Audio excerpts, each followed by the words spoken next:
in the first verse here. Verse 15, he says, I don't understand myself. I don't understand myself at all. For I really want to do what is right, but I can't. I do what I don't want to. I do what I hate. Now, before we even get into this, I want you to circle all of the I's in this verse. I don't understand myself, for I really want to do what is right, but I can't. I do what I don't want to, what I hate. He's saying something's wrong with me.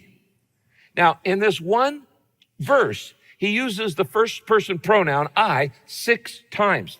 Now, this is the key to understanding this chapter. These are 2 famous chapters in the Bible. Romans 7 is about the defeated Christian life, and Romans 8, which we're going to look at next week, is about the victorious Christian life. And in Romans 7, Paul uses the word I over and over and over.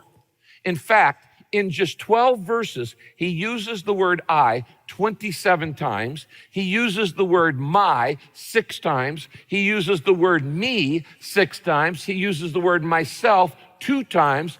In all, he uses the first person pronouns 41 times in 12 verses. Paul has an I problem.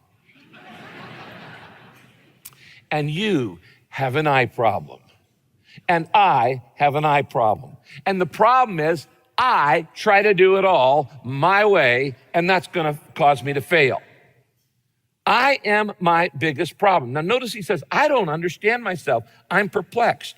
Now that ought to encourage you that even Paul, this great mature saint, doesn't have all the answers.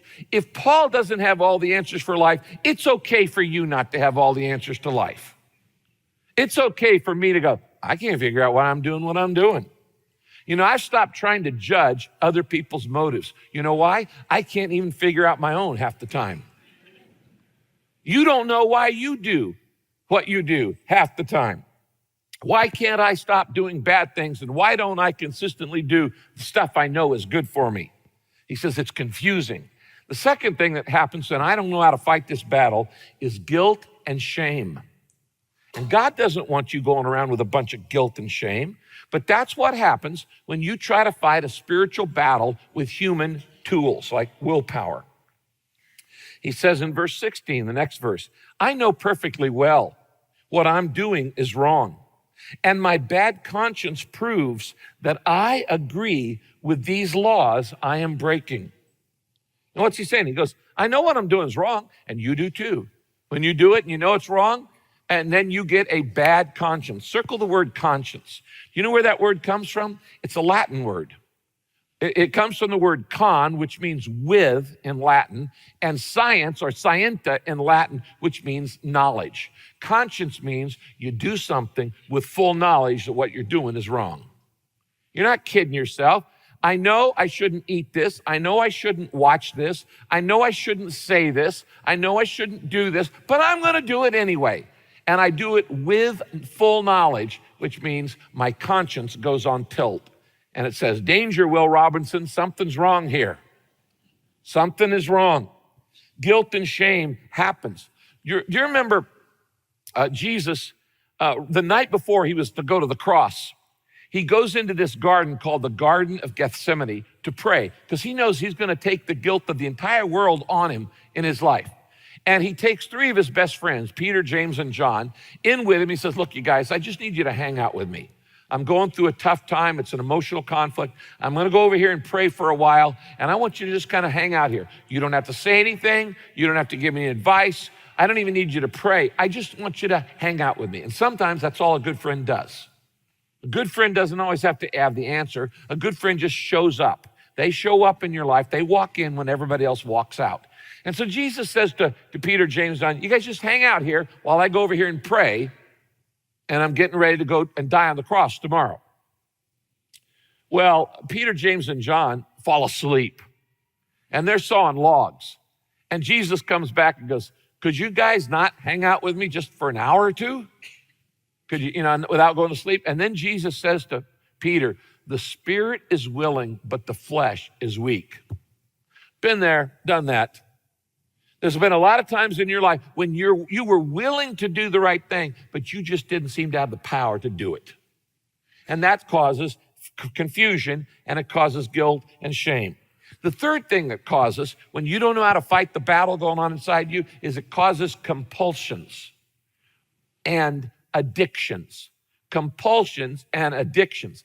What is that? It's when you start to do something so many times, it becomes habitual in your life, it becomes a habit, and then you cannot stop from doing it. You cannot not do it. It becomes a compulsion. It becomes a habit. It becomes an addiction. And Paul says this in the next verse. He said, if I do these bad things enough, I get addicted to them. He said, but I can't help myself because I'm no longer doing it. It's sin inside me that's stronger than I am that makes me do these evil things. He says, I got great intentions, but I just can't seem to pull it off. Nothing changes. You see, because we're built with a human nature, and that's a fallen nature, there's sin in it, which means we have a natural inclination to do the wrong thing. We have a natural resistance to do the right thing. You don't like to do the right thing. You like to do the easy thing, and so do I. I like to do the popular thing. I like to do the comfortable thing. I like to do the thing that I think will make me most happy. I'm not interested in always doing the right thing. I'm interested in doing what's easy and what's comfortable and what's quick. And how many times have you started each day and you go, okay, in your mind you're going, okay, Lord, today is going to be different. Today is going to be different.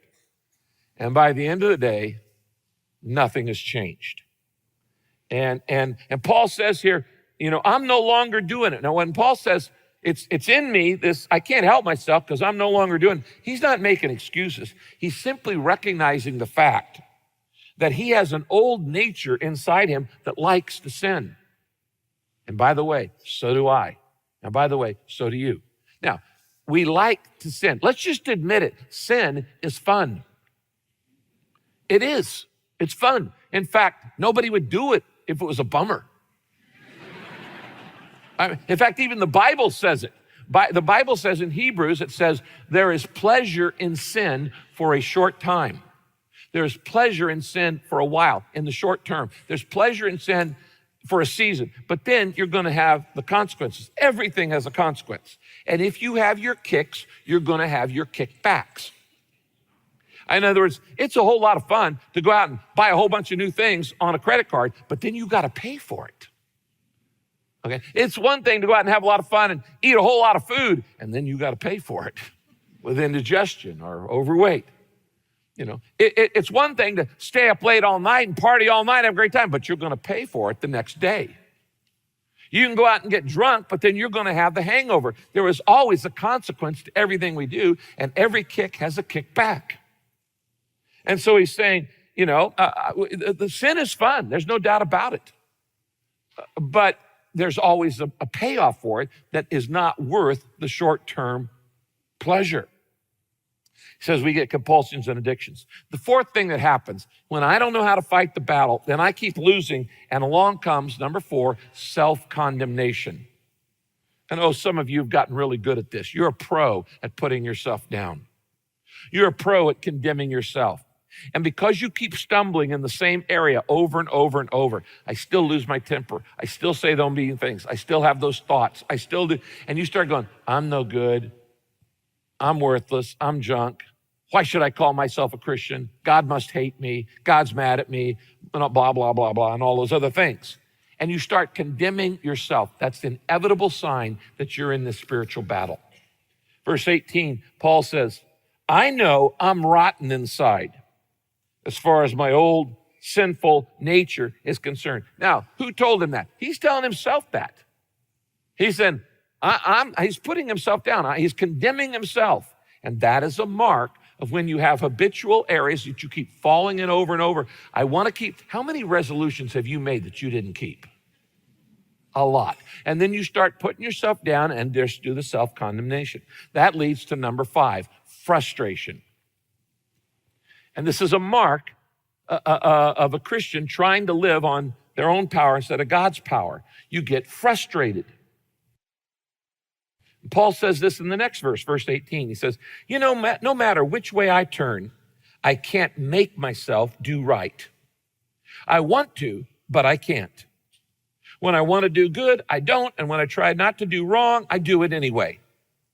Now, if I'm doing what I don't want to do, it's plain where the trouble is. Sin has me in its evil grasp. Now, the Bible calls this the law of sin. And the law of sin is the spiritual counterpart to the physical law of gravity. They both pull you down. Gravity pulls you down. Gravity loads you down. Gravity actually ages you because it's wearing on your body. And as I said last week, if you're down there and I'm up here, it's always easier for you to pull me down than for me to pull you up. This is the law of gravity in the physical realm. And in the spiritual realm, it is the law of sin, which means it's always easier to be pulled down and do the wrong thing than it is to be pulled up and do the right thing. Happens all the time. And that law is trying to keep you down. Now, let's say I want to ignore the law of gravity, and I say, I'm going to fly. I'm going to be the first human being to fly. So I go out and I start flapping my wings. My hands up and down. I can flap as hard as I want, as long as I want. I'm never getting off the ground. Why? Because the law of gravity is stronger than my human ability to fly. The same is true in a spiritual realm. When I try to do the right thing simply by willpower, I'm just flapping my wings. I'm not going to get off the ground. I may get off the ground for a week or 2 weeks or 3 weeks or a month, and then after a while, I'm going off the Daniel plan. Favorite stories to my kids was this story called Cookies. Frog and Toad. Toad baked some cookies. These cookies smell really good, said Toad. And he ate one, and they tasted even better, he said. So Toad ran over to Frog's house. Frog, Frog, cried Toad, taste these cookies that I've made. Frog ate one of the cookies. These are the best cookies I have ever eaten, said Frog. So Frog and Toad ate many, many cookies, one after another. Toad, said Frog with his mouth full, I think we should stop eating. We will soon be sick. You are right, said Toad. Let us eat one last cookie. And then we will stop. So Frog and Toad ate one last cookie. But there were very many cookies still left in the bowl. Frog said, Toad, let us eat one very last cookie. And then we will stop eating cookies. Frog and Toad ate one very last cookie. We must stop eating, cried Toad as he ate another. Yes, said Frog, reaching for a cookie. We need willpower. What is willpower? Asked Toad. Frog said, willpower is trying hard not to do something that you really want to do. You mean like trying not to eat all these cookies? Asked Toad. Right, said Frog. So Frog put the cookies in a box. There, said Frog, now we will not eat any more cookies. But we can open the box, said Toad. This is true. So Frog tied some string around the box. There, he said, now we will not eat any more cookies. Toad said, but we can cut the string and open the box. That is true, said Frog. So Frog got a ladder and he put the box up high on a shelf.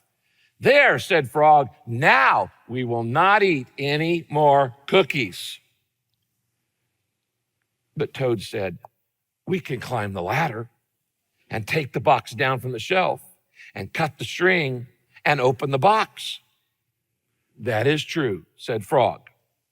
So Frog climbed up the ladder and he took the box down from the shelf and he cut the string and he opened the box, and Frog took the box outside and threw all of the cookies out, and he shouted in a loud voice, hey birds, here are free cookies. Birds came from everywhere. They picked up all the cookies in their beaks and they flew away. Now We have no more cookies, said Frog, but we have lots and lots of willpower.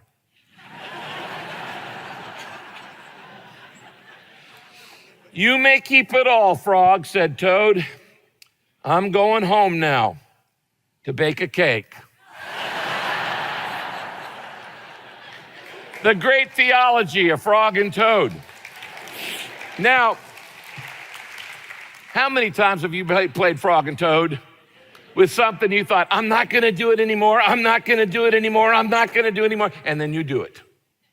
This is the frustration, and it always leads to number 6, which is discouragement and despair.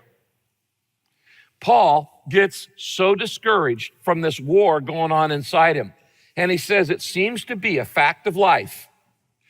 In other words, I'm giving up on this. Seems to be a fact of life that when I want to do what is right, I inevitably do what is wrong. And in my mind, notice this is a mental battle. The battle's going on in your mind. In my mind, I want to be God's willing servant, but instead I find myself still enslaved to sin. He said, I feel like giving up. I'm in a battle and I'm losing and I'm feeling hopeless. And it causes these 6 things in my life. Now, next, Paul discusses not the cost of the battle, but the cause. And what is the cause of this battle that's going on in you? You write this down. The reason is I have 2 natures. You actually have 2 natures inside of you. You have your old nature, which you were born with, and you have the new nature that was given to you when you trusted in Christ, when you were born again, when you became a believer. And this new nature wants to do the right thing, but you still have the old nature inside of you. And these 2 natures are in constant conflict with each other. And that's the cause of the battle. You have 2 natures, not one, 2 natures inside of you. In verse 21, Paul says this, I love to do God's will so far as my new nature is concerned, but there's something else deep within me, my lower nature. That's my old nature. The Bible often calls it my flesh, or it calls it my carnal self, or calls it the old man. These are synonyms for the old nature. There's something else deep within me, my lower nature, that is at war with my mind and wins the fight and makes me a slave to the sin that is still within me. Now, even though I'm a Christian, my old nature is still alive. And I hate to tell you this, but you're going to live with it the rest of your life. You don't get rid of your old nature until you go to heaven. When you became a follower of Christ, he gave you a new nature and a new ability to do the right thing. But that's at war with the old you. And sometimes you feel like, I feel like there's 2 me's inside of me. I heard about an old Indian chief who was a Christian. And he was trying to explain this war between the new natures to his son. And he said, it's like 2 dogs in my mind in battle together. There's a good dog and there's a bad dog, and they're fighting it out. And the young son said, well, Dad, which one wins? He said, whichever dog I feed the most. And that's going to be true in your life, whether you feed your old nature or feed your new nature. But even though I'm a believer, and I've walked with the Lord for in a long time, I still have my old nature in me, which wants to be prideful, which wants to be self-centered, which wants to gossip, to lie or steal or make myself better or, exaggerate or whatever. That old nature is still there. And the lust and the gossip and the lie and all that stuff's there. Now, let me tell you why the problem is your problem. Because willpower is not enough to defeat your old nature. And if you think that you can change simply by wanting to change or by learning about change, it isn't going to happen. It'll happen for a little while, but then you're going to get tired and you're going to stop flapping. Knowing what to do is not enough to change you. If it was, I would never have to repeat a sermon topic. You'd get it, you'd change in that area, and then we'd just go on to something else. But just because you know the right thing to do does not mean you do it. The next verse says this, so you see how it is, Paul says, my new life tells me to do right, but my old nature that's still inside me loves to sin Oh, what a terrible predicament I'm in. Circle that phrase, terrible predicament. In the original Greek, it literally means the exhaustion of hard work. It means being worn out after an intense battle. It means you're out of energy, you're wiped out, you're fatigued, you're frustrated, you feel like a failure. It's Paul's cry of agony. He says, I need relief, I need help. Now, this is not a pretty picture. Romans 7 is the picture of a defeated, struggling Christian. And finally, he falls on his face and out of exhaustion. And Paul goes, what's the cure? And then he tells us. And he says, God's battle plan for victory. And he tells us what the plan is. Now, this plan is all in chapter 8. And we're going to cover all of that next week. And I can't share it all in one week because it's too much material. But let me get you started on a couple of advanced steps on how you start to win the battle going on inside you. You do 3 things initially, and then we'll cover all of the material next week. The first thing I need to do, God's battle plan for winning the battle inside me, is I must deepen my understanding of Christ. Now, you already know Christ. You've got to deepen your understanding of Christ and what he did for you on the cross. Now, we're not talking about being an unbeliever here. You're a believer. Paul is a believer here. Jesus is already in you. In fact, that's why you have this battle. If you weren't a Christian, you wouldn't have this battle. Why? Because you'd only have one nature. And if you only got one nature, your old nature, you just go ahead and do whatever you please and do the wrong thing, and you don't even care about it. So a non-believer does not have this battle going on in them because they don't have the good nature battling with the old nature. They just got the old nature that says, do whatever you want to do. So the fact that you've got Jesus in you is what's causing the battle. But having Christ in you is not enough. He doesn't just want to be resident in your life. He wants to be president in your life. He doesn't want to just take up space. He wants to be in charge. He wants to be the Lord of your life. What does that mean, Lord? It means he's the CEO. He's the boss. He's calling the shots. He's the chairman of the board. He wants you to put a sign over you that says, under new management.